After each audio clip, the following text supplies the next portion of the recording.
നമസ്കാരം. നമസ്കാരം. എന്താണ് ഈ സംഘം പോലീസുകാരുടെ മാത്രം പ്രത്യേകത? ഈ സംഘം പോലീസുകാരുടെ മാത്രം പ്രത്യേകത, നമ്മുടെ നായകൻ വിജയ്, ഷെയ്ൻ ചെയ്യുന്ന ക്യാരക്ടർ വിജയ് രാധാകൃഷ്ണൻ പുതിയതായിട്ട് ചാർജെടുക്കുന്ന ഒരു SI ആണ്. പുള്ളിയുടെ സർവീസിലെ ആദ്യത്തെ പോസ്റ്റിംഗാണ്. പുള്ളി ഒരു സ്റ്റേഷനിലേക്ക് ചാർജെടുക്കാൻ വരുന്നു. പുള്ളി അവിടെ ചാർജ് എടുത്തു കഴിഞ്ഞ് അവിടെ കുറച്ച് പ്രശ്നങ്ങൾ ഉണ്ടാവുന്നു. അത് പുള്ളി തുടക്കക്കാരനാണല്ലോ, പുള്ളി അതെങ്ങനെ സർവൈവ് ചെയ്യുന്നു, അല്ലെങ്കിൽ ഇവരുടെ ഹെൽപ്പോട് കൂടെ പുള്ളി അതെങ്ങനെ സർവൈവ് ചെയ്യുന്നു, അത് ഇവരെങ്ങനെ സോൾവ് ചെയ്യുന്നു എന്നതാണ് ദൃഢം. അത് പുള്ളിയുടെ ഒരു ക്യാരക്ടറിന്റെ ഒരു ഇമോഷൻസിൽ കൂടെ പോകുന്ന സിനിമ. ഈ നാടൻ ഭാഷയിൽ പറഞ്ഞാൽ കണ്ടിരിക്കുന്നവരെ ഏറ്റവും അധികം വെറുപ്പിച്ച രണ്ട് പോലീസുകാരെ ചെയ്ത ആളുകളാണ് ദിനേശ് ചേട്ടനും അതുപോലെ കോട്ടയം രമേശ് ചേട്ടനും. ഇപ്പോ അഭിനയിച്ചു കൊളവാക്കല്ല, ആ ക്യാരക്ടർ ചെയ്യുന്ന പ്രവർത്തികളോട് ഉണ്ടാവുന്ന ഒരു വെറുപ്പ് അങ്ങനെയാണ്. അല്ലാതെ നിങ്ങളുടെ അഭിനയം മോശമായതുകൊണ്ടല്ല, അങ്ങനെയും വെറുപ്പുണ്ടാവുന്ന ഒരു ഭംഗിയാണ്. അന്താക്ഷരിയിലെ കൃത്യമായിട്ട് ജാതി പറയുന്ന, എല്ലാ കാര്യങ്ങളിലും കൃത്യമായിട്ട് നായർ പെരുമയൊക്കെ നോക്കുന്ന ഒരു കഥാപാത്രം. തട്ടത്തൻ മറയത്തിലെ ഫ്രീ ആയിട്ടിരിക്കുമ്പോൾ പോയി അടി വാങ്ങിക്കുന്ന പോലീസ് കഥാപാത്രം. ഇതൊക്കെ ഈ ക്യാരക്ടേഴ്സ് ഒക്കെ ചെയ്യുമ്പോൾ എപ്പോഴെങ്കിലും സ്വന്തമായി കണ്ടിട്ടുള്ള അല്ലെങ്കിൽ സ്വന്തമായി കടന്നുപോയിട്ടുള്ള മോശം പോലീസുകാരെ ഓർക്കാറുണ്ടോ രണ്ടുപേരും? തീർച്ചയായിട്ടും. എനിക്ക് എന്റെ വളരെ ചെറുപ്പത്തില്, പക്ഷെ അവരന്ന് ചെയ്തത് ഒരു പക്ഷെ നല്ലതായിരിക്കും, നമുക്ക് അറിയാൻ പറ്റത്തില്ല. പക്ഷെ നമ്മളായിരുന്നു മോശം അല്ല, അവരിത് ചെയ്യുമ്പം നമ്മള് കൊച്ചുകുട്ടിയല്ലേ അന്നേരം. ആ സമയത്ത് നിക്കർ പോലീസുകാരാണ് കുമ്പം തുപ്പിയൊക്കെ വെച്ച് ആ കാലഘട്ടമാണ്. എനിക്ക് അന്നും പോലും മനസ്സിൽ പോലീസിനെ കുറിച്ചുള്ള ഒരു സങ്കല്പം ഉണ്ടല്ലോ. ബ്ലാക്ക് ആൻഡ് വൈറ്റ് ഫ്രെയിമിലേക്ക് പോയി. ആ ഒരു കൺസെപ്റ്റോട് കൂടിയാണ് പിന്നീട് നമ്മൾ പോലീസുകാരെ കാണിക്കുന്നത്. ഈ ചീട്ടുകളിക്കാരെ ഓടിച്ചിട്ട് പിടിക്കുക, അപ്പോൾ ഓരോ ഓടിച്ചിട്ട് പിടിക്കുക, അപ്പൊ അവർ തുണിയൊക്കെ പറഞ്ഞു പോകുമ്പോഴും അതെല്ലാം കൂട്ടി കുത്തിന് പിടിച്ച് എടുക്കുക, ഇങ്ങനെയൊക്കെയുള്ള കാഴ്ചകളൊക്കെ നമ്മൾ കണ്ടിട്ടുണ്ട്. എൻ്റെ അച്ഛന് കവലയിൽ ചായക്കട ആയിരുന്നുകൊണ്ട് അതാണ് കൂടെ ഇരുന്ന് കാണാനുള്ള അവസരമൊക്കെ ഉണ്ടായത്. ആ പ്രദേശത്താണല്ലോ കൂടുതൽ ആളുകൾ വരുന്നത്.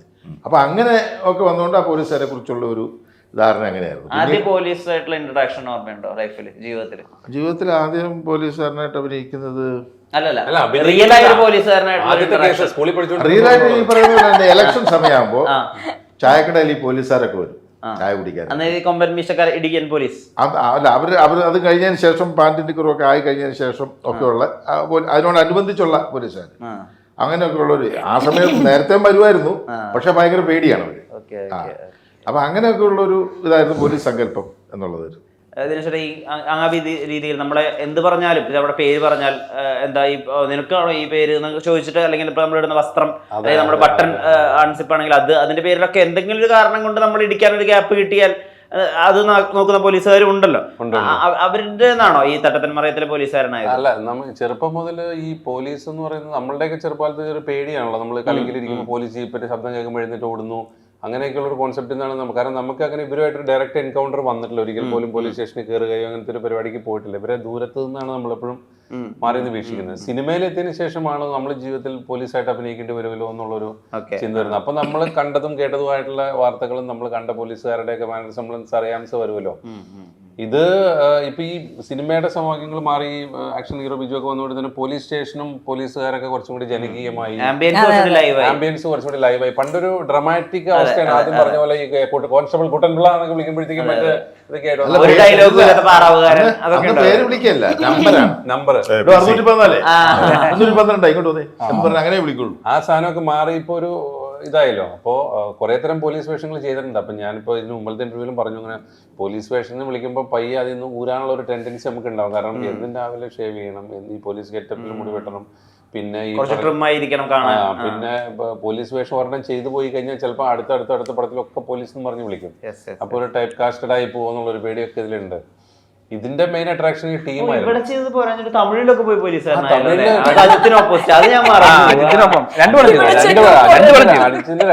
രണ്ട് പടത്തിലും പോലീസായിരുന്നു. കാർത്തിയുടെ ഒപ്പം ഒരു പടം അതും പോലീസായിരുന്നു. അപ്പൊ ഈ പോലീസിൽ നിന്ന് രക്ഷപ്പെടാൻ വേണ്ടി നമ്മൾ സൈഡിൽ കൂടെ ഇങ്ങനെ താടിയാണ് വേറെ കണ്ടിന്യൂറ്റി അങ്ങനെ നടക്കുമ്പോഴാണ് ഒരു പോലീസ് വേഷം അയ്യോ കണ്ടിന്യൂറ്റി ആയി ഒരു താടി പഠിക്കാം അങ്ങനെ രക്ഷപ്പെടുന്നത്.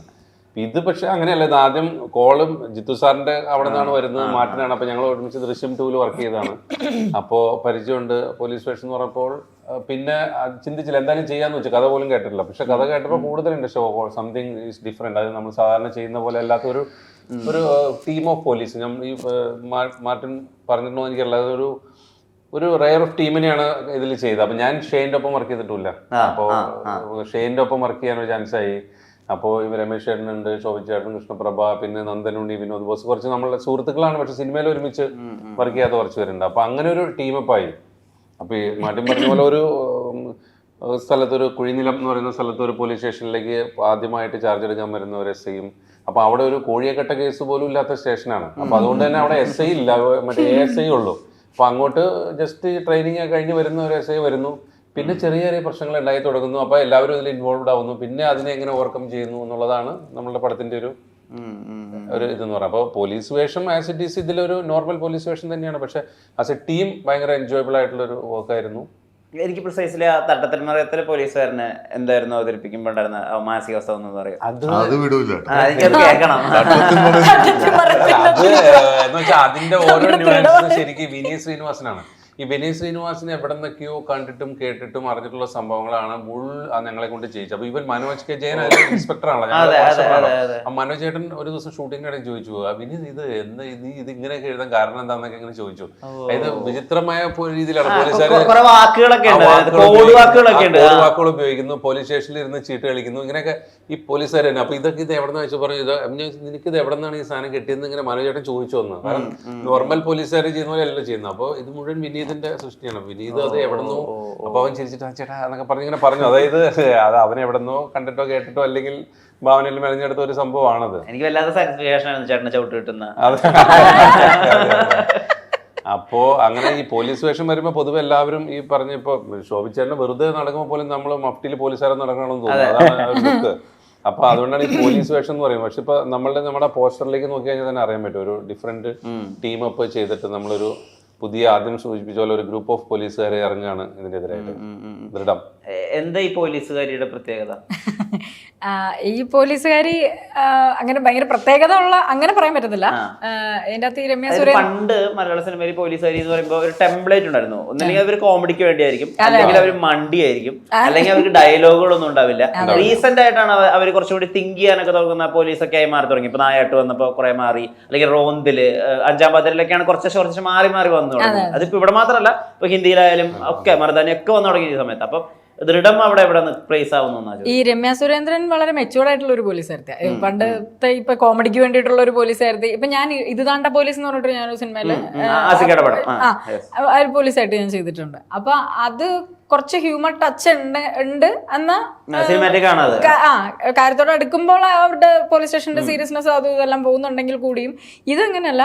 നമ്മൾ സ്റ്റോറിക്ക് അനുസരിച്ച്, കഥയ്ക്ക് അനുസരിച്ച് കുറച്ച് മെച്യൂർഡ് ആയിട്ടുള്ള, ഇവരിപ്പോ കുറച്ച് വർഷം വർക്ക് ചെയ്ത ഒരു എക്സ്പീരിയൻസ് ഉള്ളത് കൊണ്ട് തന്നെ ഇവർക്ക് അതിൻ്റെ ഒരു സീരിയസ്നെസ് ഉണ്ട്. കുറച്ച് ഇമോഷണലി ആയിരുന്നെങ്കിലും ഒക്കെ രമ്യ സുരേന്ദ്രൻ അങ്ങനെ ഒരു അറ്റാച്ച്ഡ് ആയിട്ടുള്ള ഒരു ക്യാരക്ടറാണ്. പിന്നെ ഇവരുടെ എല്ലാവരുടെയും കൂടെ ഞങ്ങളാകെ 2 പെൺപിള്ളേരുണ്ടായിരുന്നുള്ളൂ കേട്ടോ. സാനിയ ഒരു പോലീസുകാര്, ഞാനൊരു പോലീസുകാരി. അപ്പം പുള്ളിക്കാരത്തി കുറച്ചുകൂടെ എന്നെക്കാളും ജൂനിയർ ആണ്. അപ്പൊ എനിക്ക് അതിൻ്റെതായിട്ടുള്ള, ഞാൻ സീനിയർ ആയതുകൊണ്ട് തന്നെ എനിക്ക് അതിൻ്റെതായിട്ടുള്ള കുറച്ചൊരു സീരിയസ്നെസ് ഉണ്ട്, കുറച്ചുകൂടെ അറിയാം ഇവരെക്കാളും. വെറും സ്റ്റേഷനിലെ ബാക്ക്ഗ്രൗണ്ട് പോലീസുകാരികളല്ല, എല്ലാ കാര്യങ്ങളും ഇൻവോൾവ് ചെയ്യുന്ന ഞങ്ങളുടെ ഒപ്പം ഈക്വൽ ഇതുള്ള പോലീസുകാരികൾ തന്നെയാണ് രണ്ടുപേരും.